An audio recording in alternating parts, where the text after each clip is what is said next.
What should be covered in a sex ed class but never is? This is gonna sound dumb, but here it is. In sex ed, they would tell us how much we bleed during our period, but never the pressure of the blood. So I went through middle school thinking that, if my period started, blood would be gushing out. Like if I got stabbed. I was paranoid as a preteen thinking at any time my period could start, and I would end up drenched in blood from the waist down. No one ever told me the blood pressure was not in fact that of a stab wound, but more of a nosebleed, or a dripping faucet. Gynecomastia. A sort of temporary enlargement of the breasts or nipples in boys as they go through puberty.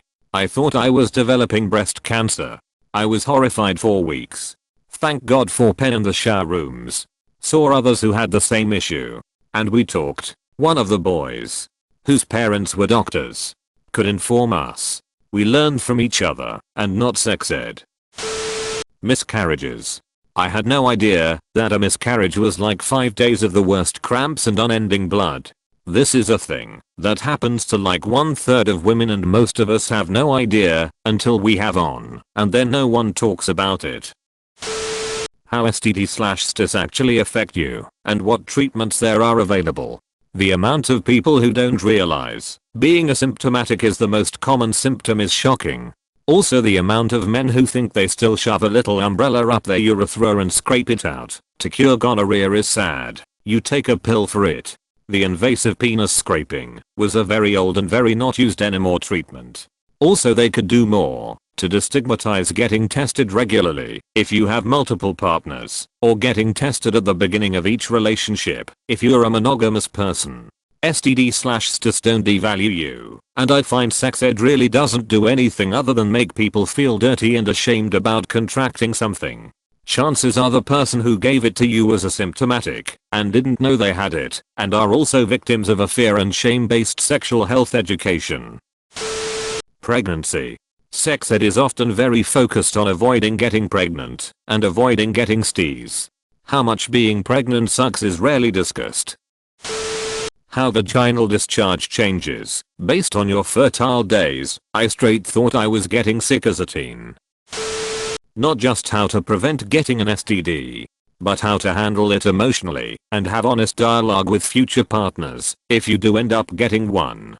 I personally was almost 2 years into a committed relationship when my partner gave me herpes.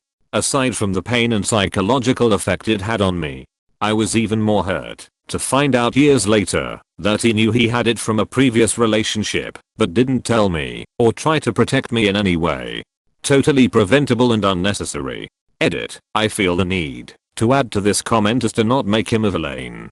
He was failed educationally, which in turn hurt me. There were no winners in this, although I do appreciate all the loving supportive comments. Proper condom disposal. IDK how common this is. But my health classes never taught us about vaginal discharge.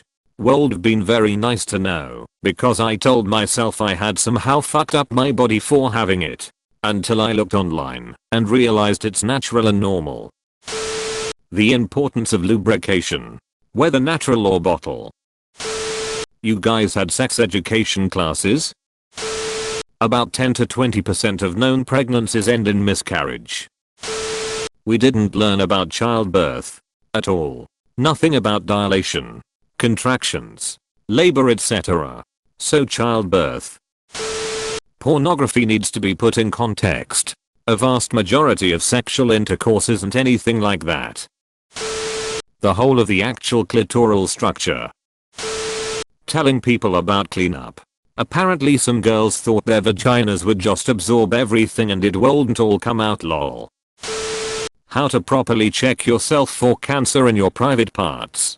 Like testicular and breast cancer. If I would have known what a testicular tumor felt like, it would have saved me a lot of misery and time.